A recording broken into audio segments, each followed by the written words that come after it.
I, 32M, come from a business family. Our dad started Medical Equipment Solutions 35 years ago from a small warehouse, and over the years it grew into one of the largest medical equipment suppliers in our state. Growing up, we weren't super rich but definitely comfortable. My elder brother Sam, 38M, and I were really close back then. He would always look out for me, help me with homework, and even taught me to drive. Sam joined the business right after college at 22. I was still in high school then. Dad was really proud of him because Sam had a natural talent for sales. He could convince anyone to buy anything. Dad would always tell me how Sam reminded him of himself when he was younger. I joined the business 5 years after Sam, at 23. Initially, I handled the operations side while Sam managed sales and client relationships. We made a great team. Sam would bring in the clients, and I would ensure smooth delivery and after-sales service. Dad was happy seeing us work together. Things started changing about 7 years ago when Dad got diagnosed with lung cancer. He fought it for 2 years but eventually passed away 5 years ago. In his will, he left the business to both of us minus 55% to Sam and 45% to me. His reasoning was that Sam had been in the business longer and was more experienced. I was completely fine with this arrangement. At first, everything went smoothly. Sam handled the commercial side while I focused on operations, logistics, and technology upgrades. We had different management styles. Sam preferred the traditional way of doing things while I wanted to modernize our processes. This sometimes led to disagreements but nothing major. The problem started about 2 years ago. I noticed Sam having frequent meetings with board members without informing me. When I asked about these meetings, he would brush it off saying they were just casual catch-ups. Around the same time, I also noticed that my suggestions in board meetings were being shot down more frequently, even though they had merit. Things got suspicious when one of our longtime employees, Mike from accounts, came to me privately. He told me that Sam had asked him to adjust some numbers in my department's performance reports. Mike refused and Sam threatened to fire him. Mike had worked with Dad for 20 years and couldn't stand seeing the company being mismanaged, which is why he decided to tell me. I started digging deeper and discovered that Sam had been systematically undermining my work for over a year. He had been taking credit for my successful projects while blaming me for any failures.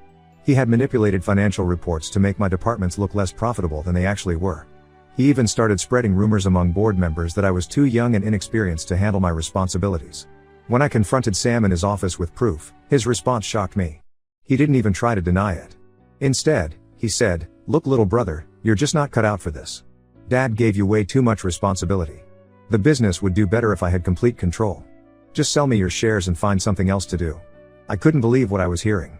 My own brother, who I had looked up to my entire life, was trying to push me out of our father's legacy. But I wasn't going down without a fight. While Sam was busy playing politics, I had spent countless nights studying business management and working on improving our company's processes. I gathered all the evidence, the doctored reports, emails where Sam took credit for my work, testimonies from employees he had threatened, and records of his secret meetings. Then I called for an emergency board meeting without telling Sam. In the meeting, I presented everything. The board members were shocked, especially Mr. Johnson and Mrs. Patel, who had been with the company since Dad started it. They couldn't believe that Sam would do this to his own brother. Sam tried to defend himself by saying that he was doing what was best for the company. But the evidence was overwhelming. After a month-long investigation, the board voted to remove him from his position. Since I had proof of financial manipulation, they decided to transfer his shares to me as compensation. When the decision was announced, Sam completely lost it.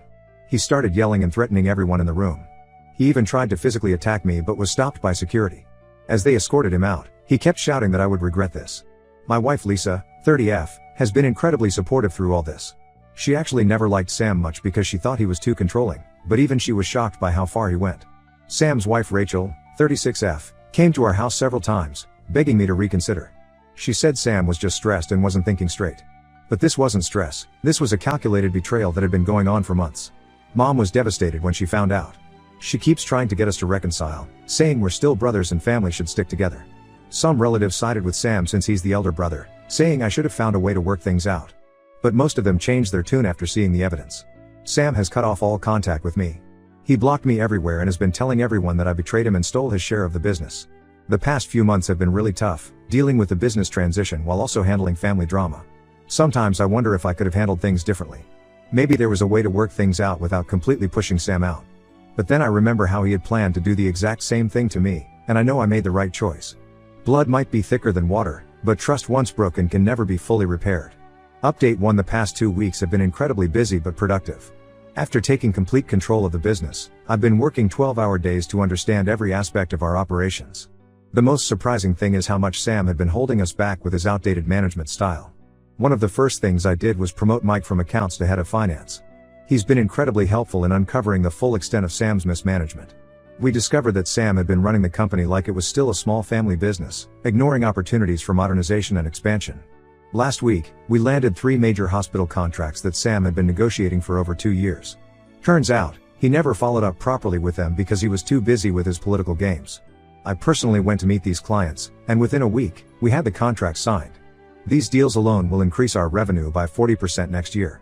But the biggest revelation came when several former employees started reaching out to me.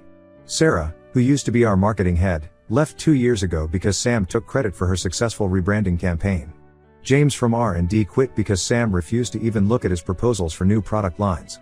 Tom, our former operations manager, was forced to resign because he refused to manipulate reports about my department's performance. I've been reaching out to these people, and many of them have agreed to come back. Sarah is now our marketing director, and her first campaign has already brought in numerous inquiries. James is heading our new R&D department, and we're developing 2 new product lines that Sam had previously rejected. The most shocking discovery came yesterday when Mike and his team did a thorough audit of our accounts. They found that Sam had created several fake vendor accounts and had been transferring company funds into them for years. These weren't large amounts that would raise immediate red flags, just small regular transfers that added up to almost $300,000 over 5 years. When Mike showed me the proof, I felt physically sick. This wasn't just about pushing me out anymore. Sam had been stealing from the company for years. He had been stealing from Dad's legacy. The board suggested taking legal action, but I decided against it for Mom's sake. She's already heartbroken about our fallout, and I don't want to make it worse by getting Sam arrested. Lisa thinks I'm being too soft.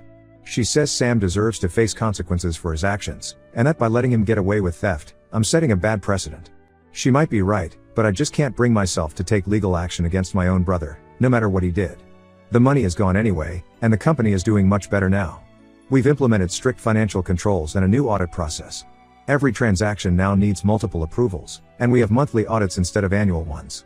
What's interesting is how the family dynamics have shifted. Uncle Rick, who initially sided with Sam and called me an ungrateful little brother, called yesterday to apologize. He had heard about the embezzlement from one of the board members. Aunt Susan, who hasn't spoken to me since the board meeting, sent a long email saying she now understands why I did what I did. Mom is still struggling to accept everything. She came to my office today, crying about how she raised us better than this. I showed her some of the proof of Sam's actions, but I couldn't bring myself to tell her about the embezzlement. Some truths are better left unsaid. The employees seem happier now. We've improved the benefits package, introduced performance bonuses, and started an employee suggestion program. The toxic environment that Sam created is slowly disappearing. People are no longer afraid to speak up or share ideas.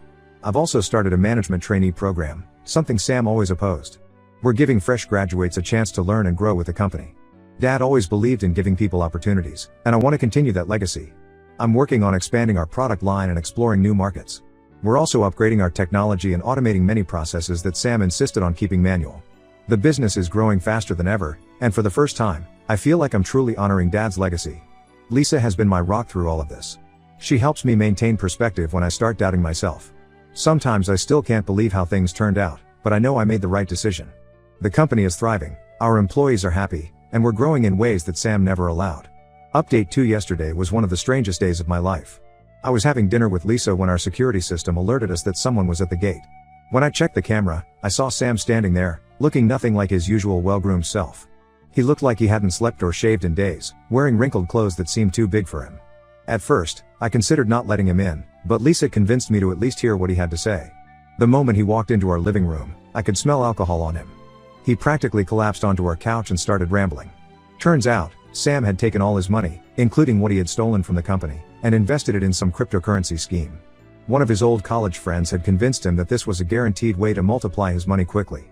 The friend promised returns of 300% within 3 months.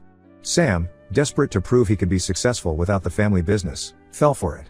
The scheme turned out to be a complete scam. Not only did Sam lose his initial investment, but he had also taken out loans using his house as collateral. He lost everything, all his savings, the house, even his car. But that wasn't even the worst part.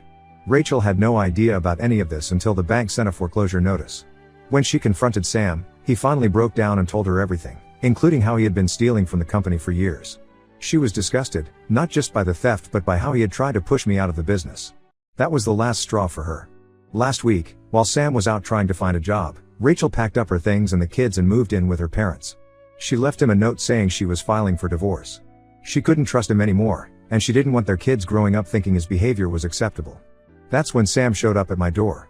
He said he needed my help to get back on his feet. He wanted me to either give him a position in the company or lend him enough money to start his own business. He kept saying he had changed and learned his lesson. Lisa, who had been quietly listening until then, couldn't hold back anymore. She reminded him of how he had tried to destroy my career, steal my share of Dad's legacy, and how he had been embezzling money for years. She asked him if he had even come to apologize for what he did. Sam's response was telling. Instead of apologizing, he started talking about how he was still the elder brother and how I had an obligation to help him. He said Dad would be ashamed of me for letting my brother become homeless. That's when I'd heard enough. I told Sam that while I felt bad about his situation, I couldn't trust him anymore. The company was doing great now, and I couldn't risk bringing him back. As for lending him money, that was out of the question. He had already stolen enough from the company. He didn't take my refusal well. He started yelling about how I was heartless and ungrateful, how he had always looked out for me when we were younger. He said I was betraying the family by refusing to help him when he needed it most. I had to ask him to leave before things got ugly. Mom called me an hour later, crying. Sam had gone straight to her house and told her everything, making it sound like I was being cruel. She tried to convince me to help him, saying he was still my brother. I had to remind her about everything he had done. The next day, Rachel called me privately. She told me that Sam hadn't really changed at all. Even after losing everything, he was still trying to manipulate people. She revealed that she had caught him trying to take out loans in her name without her knowledge. That's why she left. She realized he would never change. I feel bad for Rachel and the kids, but I know I made the right decision. Someone who has betrayed you once will likely do it again. Sam had multiple chances to make things right, but he chose to play the victim instead of owning up to his mistakes. Update 3: A lot has changed in the past 3 months. The business has been doing exceptionally well.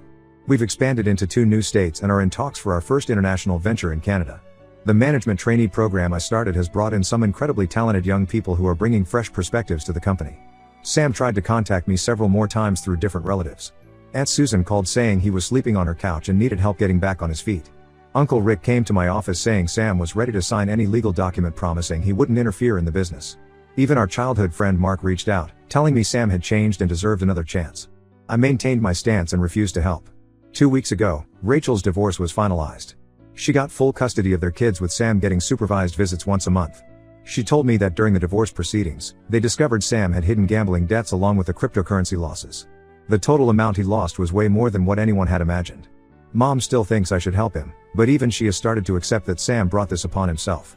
Last week, during Sunday dinner, she didn't bring up Sam for the first time since everything happened. Instead, we talked about the baby Lisa and I are expecting, and how excited she is to become a grandmother. I heard through the grapevine that Sam finally moved to Arizona to live with some old college friends. He's apparently working at a car dealership now. Some relatives still think I'm cold-hearted for not helping my brother when he hit rock bottom, but they don't know the whole story. They don't know about the gambling debts or how he tried to take loans in Rachel's name. The company is reaching new heights. Our employee satisfaction scores are at 92%, and we recently won an industry award for innovation. The new product lines that James developed are doing incredibly well, and Sarah's marketing campaigns have made us the most recognized brand in our sector. Lisa is 5 months pregnant now, and we're expecting a boy. We've decided to name him after Dad.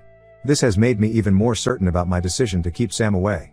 I don't want my son growing up around someone who thinks it's okay to betray family and steal from them. I've instructed all department heads not to share any information about the company with Sam or anyone asking questions on his behalf. Some people might think I'm being paranoid, but I'd rather be safe than sorry. Rachel told me that even after everything, Sam still talks about how he built this company and how I stole it from him. Mom asked me last week if I would ever forgive Sam. I told her that while I might forgive him someday, I will never trust him again. Some bridges, once burned, can't be rebuilt. I'm focused on building a better future for my family and creating the kind of legacy that Dad would have been proud of. The whole experience has taught me that sometimes the hardest decisions are the right ones. Blood might make you family, but trust and respect keep you family. I've stopped feeling guilty about cutting Sam out of my life. He made his choices, and now he has to live with the consequences. Life has become peaceful since I stopped engaging with Sam's drama. Lisa and I are excited about the baby, the business is thriving, and we're planning to build a new house next year. Sometimes walking away from toxic relationships, even if they're family, is the best thing you can do for yourself and your future.